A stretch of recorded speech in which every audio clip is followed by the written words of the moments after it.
ಕೋಲಾರದ ಮಾಲೂರ್ನವರು, ನರಸಿಂಹ ಸೇರಿದಂತೆ 4 ಸುಪಾರಿಯನ್ನ 1.5 ಲಕ್ಷ ರೂಪಾಯಿಗೆ ಪಡ್ಕೊಳ್ತಾರೆ. ಶಿವು ಆ ಕಥೆಯನ್ನ ಮುಗಿಸ್ಬೇಕು ಅಂತ ಹೇಳಿ. ಇನ್ನು ಶಿವು ಮರ್ಡರ್ ಕೇಸ್, ಕಾಲೇಜ್ ವಿದ್ಯಾರ್ಥಿಗೆನೇ ಸುಪಾರಿಯನ್ನ ಕೊಡ್ತಾರೆ. ಕಾಲೇಜಿನಲ್ಲಿ ವ್ಯಾಸಂಗ ಮಾಡ್ತಾ ಇರುವಂತಹ ಆರೋಪಿ ನರಸಿಂಹ ಇನ್ನೂ ಕೂಡ ಆತ ಓದ್ತಾ ಇದ್ದಾನೆ. ಸರ್ಕಾರಿ ಕಾಲೇಜಿನಲ್ಲಿ ಮಾಲೂರಿನ ನರಸಿಂಹ ವ್ಯಾಸಂಗವನ್ನ ಮಾಡ್ತಾ ಇದ್ದಾನೆ. ಸುಪಾರಿ ಕಿಲ್ಲರ್ಸ್ ಗ್ಯಾಂಗ್ನಲ್ಲಿರುವಂತಹ ಕಾಲೇಜು ವಿದ್ಯಾರ್ಥಿ ನರಸಿಂಹ ಸುಪಾರಿಯನ್ನ ಪಡೆದು ಬಿಕ್ಲು ಶಿವನ ಮುಗಿಸೋದಕ್ಕೆ ಇವರೆಲ್ಲರೂ ಕೂಡ ಮುಂದಾಗ್ತಾರೆ. ಅಂತೆಯೇ ಕಥೆಯನ್ನ ಮುಗಿಸಿ ಈ ಗ್ಯಾಂಗ್ ಎಸ್ಕೇಪ್ ಆಗುತ್ತೆ. 4 ಸುಪಾರಿ ಕಿಲ್ಲರ್ಸ್ ಅನ್ನ ಈಗಾಗಲೇ ಪೊಲೀಸರು ಕೂಡ ಅರೆಸ್ಟ್ ಮಾಡಿದ್ದಾರೆ. ಕೇವಲ 1.5 ಲಕ್ಷಕ್ಕೆ ಸುಪಾರಿಯನ್ನ ಪಡೆದಂತಹ ಕ್ರಿಮಿಗಳು ರೌಡಿ ಶೀಟರ್ ಶಿವಪ್ರಕಾಶ್ ಅಲಿಯಾಸ್ ಬಿಕ್ಲು ಶಿವನನ್ನ ಬರ್ಬರವಾಗಿ ಹತ್ಯೆ ಮಾಡ್ತಾರೆ.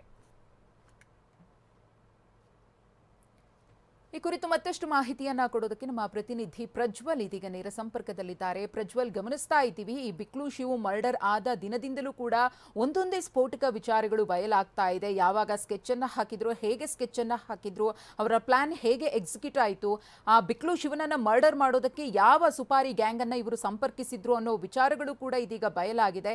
ಇದರ ಹಿನ್ನೆಲೆಯನ್ನ ಗಮನಿಸ್ತಾ ಹೋಗೋದಾದ್ರೆ ಇದ ಆಳ ಅಗಲ ಇನ್ನೂ ಕೂಡ ದೊಡ್ಡ ಮಟ್ಟದಲ್ಲೇ ವ್ಯಾಪಿಸ್ಕೊಂಡಿದೆ ಅನ್ನೋದು ಗೊತ್ತಾಗ್ತಾ ಇದೆ. ಅದರಲ್ಲೂ ಕೂಡ ದೊಡ್ಡವರ ಲಿಂಕ್ ಇರೋದು ಈಗಾಗಲೇ ಬಯಲಾಗಿದೆ. ಪ್ರಜ್ವಲ್,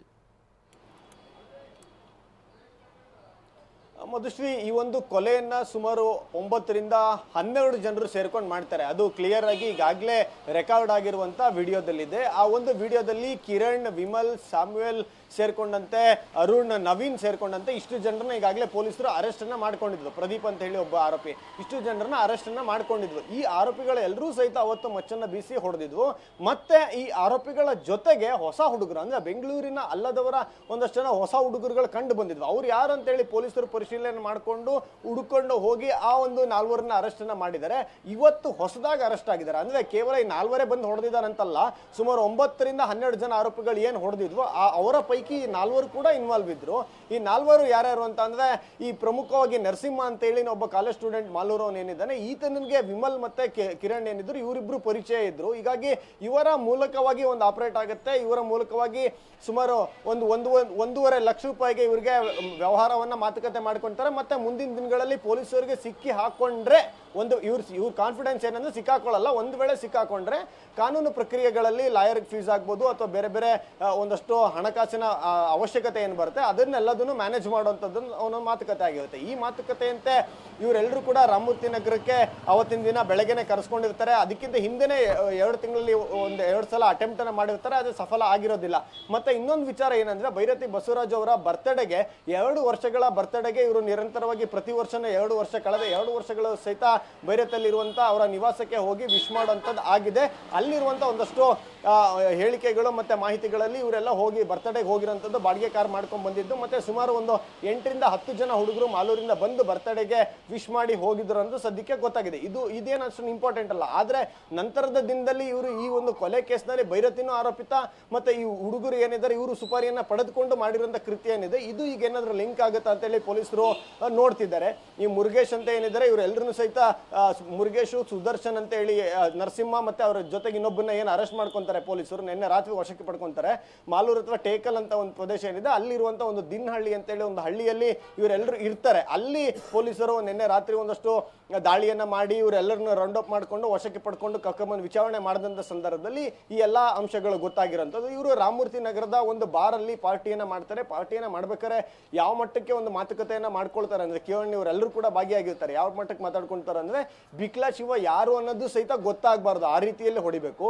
ಮತ್ತೆ ಇವನಿಗೆ ಹೊಡೆದಂತ ಹೊಡೆತಗಳು ಮತ್ತೆ ಇವನು ಕೊಲೆ ಆದ ನಂತರದಲ್ಲಿ ಈ ಒಂದು ಇಶ್ಯೂ ಮತ್ತೆ ಈ ಒಂದು ಫೋಟೋಗಳನ್ನ ವಿಡಿಯೋಗಳನ್ನ ನೋಡಿದ್ರೆ ಎಲ್ಲರೂ ಭಯ ಪಡಬೇಕು, ಬೆಂಗಳೂರು ನೆನಪಿನಲ್ಲಿ ಇಟ್ಕೊಳ್ಬೇಕು, ಆ ರೀತಿಯಾಗಿ ಹೊಡಿಬೇಕು ಅನ್ನೋ ಲೆಕ್ಕಾಚಾರದ ಒಂದಷ್ಟು ಮಾತುಕತೆಗಳನ್ನ ಮಾಡ್ಕೊಳ್ತಾರೆ. ಅದಾದ್ಮೇಲೆ ಸಾಮ್ಯುಯಲ್ ಅಂತ ಹೇಳಿ ಒಬ್ಬನ ರೆಕ್ಕಿ ಮಾಡ್ಲಿಕ್ಕೆ ಏನು ಬಿಕ್ಲಾ ಶಿವನ ಮನೆ ಹತ್ತಿರನೇ ಇವರು ನಿಯೋಜನೆ ಮಾಡಿರ್ತಾರೆ. ಅವನು ಇನ್ಫಾರ್ಮೇಶನ್ ಕೊಡ್ತಾನೆ. 8 ಗಂಟೆ ಸುಮಾರಿಗೆ ಈತ ಹೊರಗಡೆ ಬಂದು ಮೆಡಿಕಲ್ ಶಾಪ್ ಅಲ್ಲಿ ಕಾರ್ ಕೀಯನ್ನ ಪಡ್ಕೊಂಡು ಡ್ರೈವರ್ ಮತ್ತೆ ಇನ್ನೊಬ್ಬನ ಹತ್ರ ಮಾತ್ರ ಇಮ್ರಾನ್ ಜೊತೆ ನಿಂತ್ಕೊಂಡು ಮಾತಾಡ್ತಿದ್ದಾನೆ ಅಂತ ಹೇಳಿ ಮಾಹಿತಿಯನ್ನು ಕೊಡುತ್ತೆ. ತಕ್ಷಣ ಒಂದು ಸ್ಕಾರ್ಪಿಯೋ ಕಾರ್ನಲ್ಲಿ ಮತ್ತೆ ಜೊತೆಗೆ ಒಂದು ಬುಲೆಟ್ ಮತ್ತೆ ಇನ್ನೊಂದು ಬೈಕ್ ನಲ್ಲಿ ಈ ಆರೋಪಿಗಳು ಎಲ್ಲರೂ ಕೂಡ ಸ್ಪಾಟ್ಗೆ ಬರ್ತಾರೆ. ಸ್ಪಾಟ್ಗೆ ಬಂದವರು ಕೆಲವರು ಹೆಲ್ಮೆಟ್ ಹಾಕೊಂಡೇ ಇರ್ತಾರೆ ಮುಖಕ್ಕೆ, ಇನ್ನ ಕೆಲವರು ನಿಂತ್ಕೊಂಡು ಎಲ್ಲರೂ ಕೂಡ ಹೀನಾಮಾನವಾಗಿ ಸುಮಾರು ಒಂದು 100ರಿಂದ 120ಕ್ಕೂ ಹೆಚ್ಚು ಏಟುಗಳನ್ನ ಮಚ್ಚಲಿ ಹೊಡೆದು ಕೊಲೆಯನ್ನ ಮಾಡಿದ್ದಾರೆ ಅನ್ನೋದು ಈಗ ತನಿಖೆ ವೇಳೆ ಗೊತ್ತಾಗಿದೆ.